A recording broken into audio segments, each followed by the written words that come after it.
strangest thing.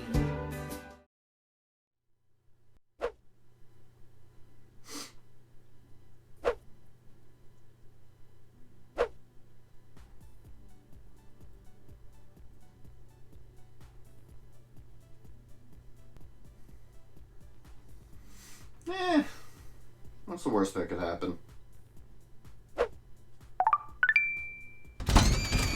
I'm sorry! I thought we got the mozzarella sticks to share!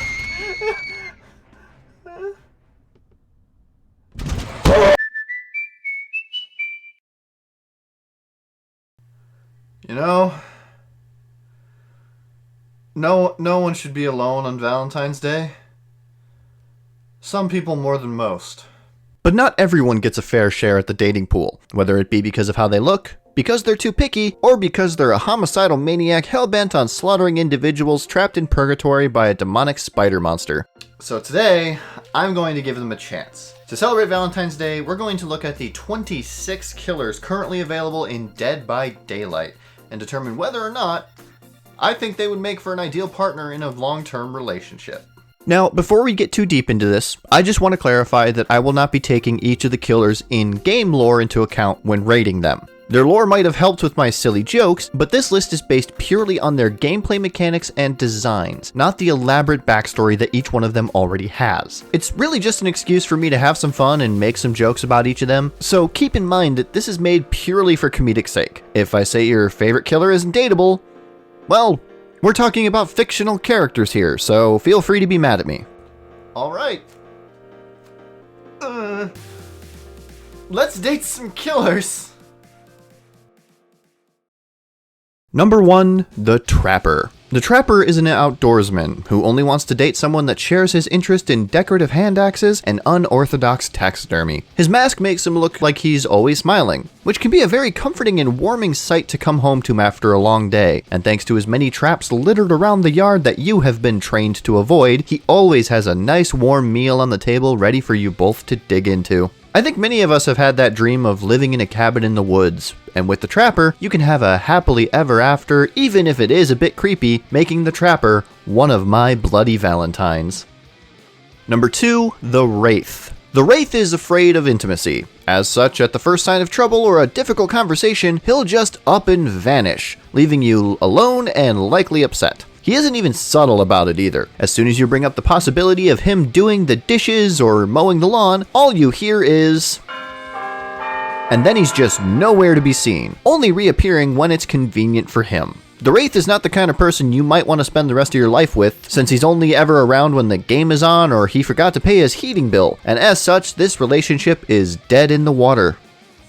Number 3, the Hillbilly. The Hillbilly is the kind of guy who would rather drink beer with the boys and get into chainsaw sculpture than be in a relationship. He spends all day working on his car, a project that he's been toiling away on for years now, and any extra spending cash you earn goes towards it because he's gotta fix up his baby. It also doesn't help that he has a fetish for chainsaws and loves to run through the fields screaming at 2 in the morning, leaving you with a maniac of a relationship that ultimately is just dead in the water. Number 4, the Nurse. The Nurse is too busy being overworked and underpaid in her job to find time to date, and on the rare chance she gets to have a day to herself, she usually spends it sleeping. But when she finally gets a vacation, it's like she's lighter than air, gliding through life with such speed and confidence that you're almost envious of her. She's a caring soul with a bit more bite than you'd expect, making her an ideal I know what you did last summer fling. Number 5, the Shape.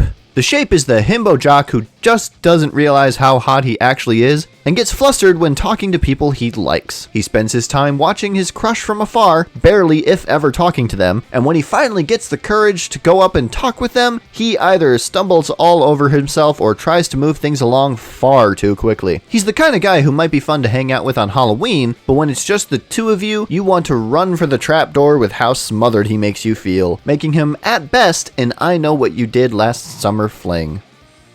Number 6, the Hag. While her outward appearance might chase some away, the hag is a friendly old widow whose last 3 husbands have died of mysterious circumstances. She's outwardly sweet and pops up unexpectedly with cookies or a hand-woven blanket, but if you accuse her of doing anything wrong, she snaps, no matter how small the accusation. The hag is the kind of old lady you might make friends with because she just needs a companion in her old age, making her an ideally more platonic I know what you did last summer fling.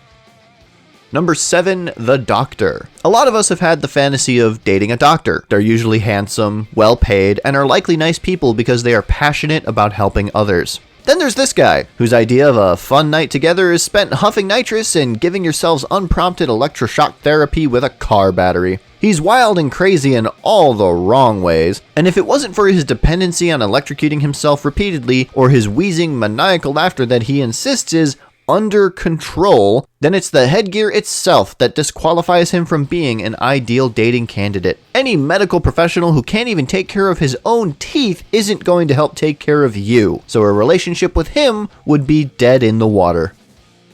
Number 8, the Huntress. A lumberjack mama with biceps for days, the Huntress is full of motherly love that she just wants to shower onto someone else. She's strong enough to go out and get the firewood by chopping down a redwood with a single swing, but gentle enough to hug you without breaking your ribs and will sing a sweet little lullaby each night to help you sleep. Even her bunny mask is a warm sight to come home to, even if she insists on wearing it all the time. The Huntress is honestly relationship goals for me, so there's no doubt in my mind that she's one of my bloody Valentines.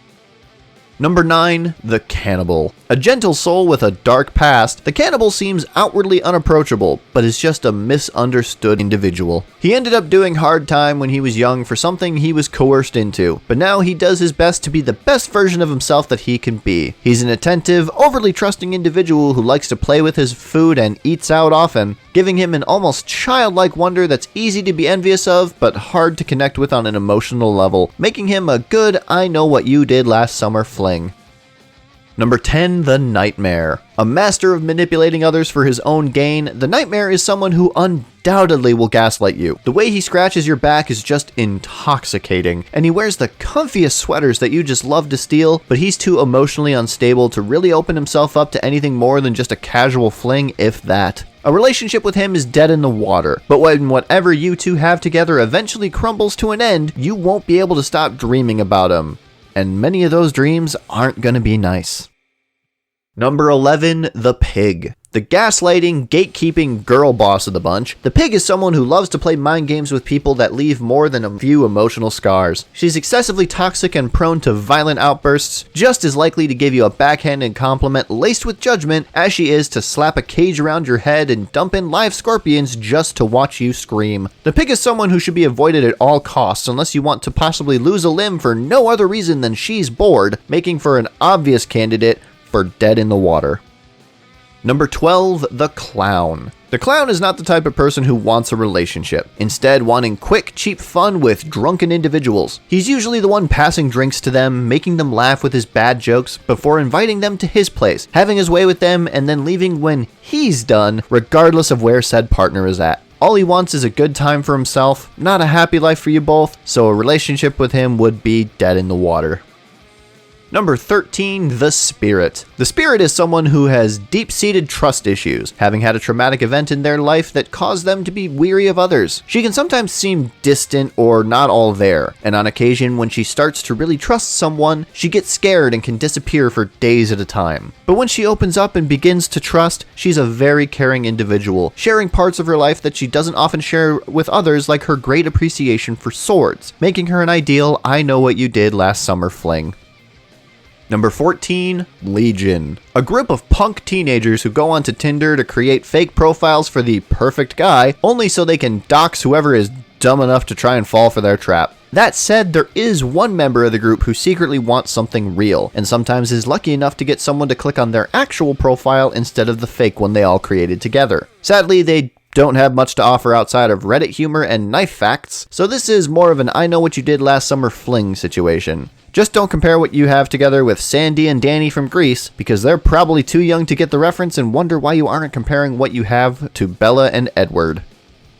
Number 15, the Plague. The Plague is the kind of person who says COVID is a hoax and joke coughs at people wearing masks in Walmart if they get too close to her. She also doesn't trust any doctors and has actually been sick for months, but insists that praying a little longer to God during her nightly prayers and drinking another glass of orange juice with breakfast is all she needs to kickstart her immune system. The Plague is very much dead in the water, both in terms of any potential relationship you might have with her and what is likely to happen if she were to ever step into a chlorine-drenched pool at the YMCA. Number 16, Ghostface. Ghostface is a chill dude who loves to just lounge around on the couch and hang. He loves sitting down and watching scary movies. He'll constantly peek around the corner to check up on you if you're in a different room, and the general air of mystery that surrounds him makes him an intriguing enigma. The one downside is that he calls you at 2 in the morning to ask what your favorite scary movie is or what your favorite flavor of Oreo is, but other than that, he's certainly one of my bloody Valentines. Number 17, the Demogorgon. An extra-dimensional being named after a Dungeons & Dragons monster by some 10-year-old kids in the 80s, the Demogorgon is hard to classify as a potential partner for a relationship simply because it's more like a dog than it is a human. The biggest problem you'll have with him is getting him to stop digging up holes in your backyard. Not because you'll have a pile of dirt everywhere, but because if you or someone else accidentally falls into one, you'll be sent into an upside-down dimension where nothing makes sense and likely be driven mad. A relationship with this monster would feel like dating a literal animal. So I'm just going to set this one into its own category of not a human, and we'll just move on. Number 18, the Oni. An emotional vampire who thrives on the suffering of others, the Oni is a very traditional person who believes that partners should have eyes for only one another. He constantly puts people down, saying things like he's too good for you or that you're beneath him. But whenever you so much as look at someone else, he snaps, degrading you and calling you out for what he sees as cheating or going against tradition. The Oni can make someone's blood boil or run cold with a single word, and that's just the way he likes to do things, making a relationship with him dead in the water.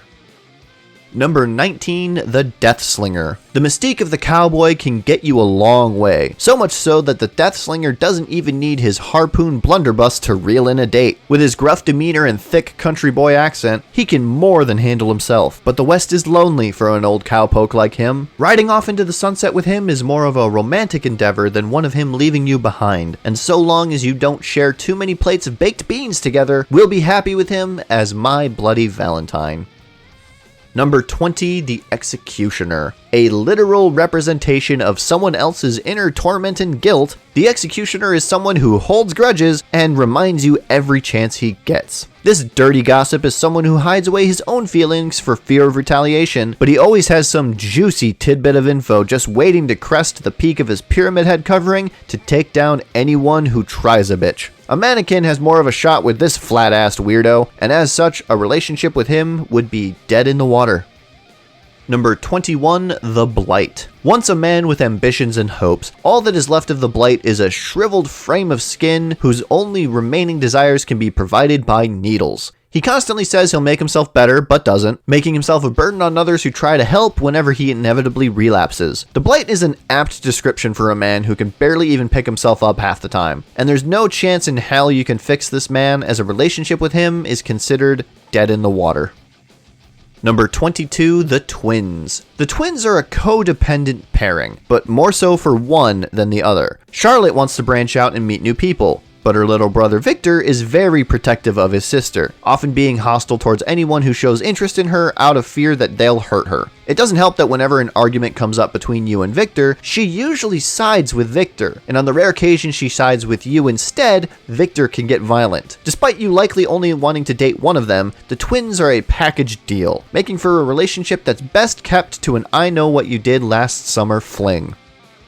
Number 23, the Trickster. Like the clown, the Trickster would much rather have a short, wham-bam, thank you ma'am type of relationship than an extended one. But he also desperately wants to find true love, so he at least sticks around for more than just a single day. He'll call you back pretty quick, you'll likely go on a karaoke date after your first night together, and you'll probably have a good time. But after a few dates, he's already looking at other potential partners, saying he's doing it before you have a chance to cheat on him. In the end, he's likely to ghost you, leaving you with nothing more than a song he swears he wrote just for you that sounds very generic and marketable, making him more of an fling than a true relationship. Number 24, Nemesis. Nemesis is the bouncer at the club that everyone fears, standing in the back watching carefully and sprinting towards anyone he thinks might be harshing the vibes the DJ is tossing out. No matter what you two talk about, he always brings the conversation back to some girl named Jill, and when you try to elaborate or ask more about her, he only ever says she's the one that got away. He's distant and makes snap judgments, assuming the worst in everyone, making a relationship with him dead in the water. Number 25, the Cenobite. On the outside, the Cenobite looks to be a man obsessed with acupuncture, but dig a little bit deeper and you can find a surprising amount of depth within. He has a great fondness for puzzle boxes and mind games that help keep his mind sharp, but he's also an extremely sadistic individual who often ignores safe words. The Cenobite is nice as an I know what you did last summer fling where you might want to experiment with your more masochistic side, especially since he's more excited by chains and whips than anything else. Number 26, the Artist. Our final killer for this Valentine's Day video is the Artist, a self-reliant multi-medium designer who is in a constant search for their muse. When not in a relationship, she can be found making a new sculpture or tending to her murder of crows, who she trains to help her find things she needs to craft her next masterpiece, and who help weed out the undesirable relationship candidates in her life. The Artist is someone with a creative soul she just wants to share with someone, and our final killer for this list is one of my bloody Valentines. And there you go. Another silly little list talking about whether or not I think actual killers in a videos game would make for a good partner in a long-term relationship. As I said, this was more me just making a fun video to help celebrate the holiday and make a couple of relationship jokes along the way, with some of them honestly being able to have been put into different categories if I had just tweaked their story a little bit. But I honestly like how the list turned out, so feel free to just yell at me in the comments down below about why you think I'm wrong. Anyways, I'm gonna go spend some time with Claude now, so you all enjoy your Valentine's Day. Leave a comment down below letting me know what you thought about the video, and feel free to do all that other fun YouTubey stuff down there. Follow me on Twitter if you don't already, where I post the occasional poll for upcoming videos and silly stuff like this. And I will see all of you in the next video. Take care.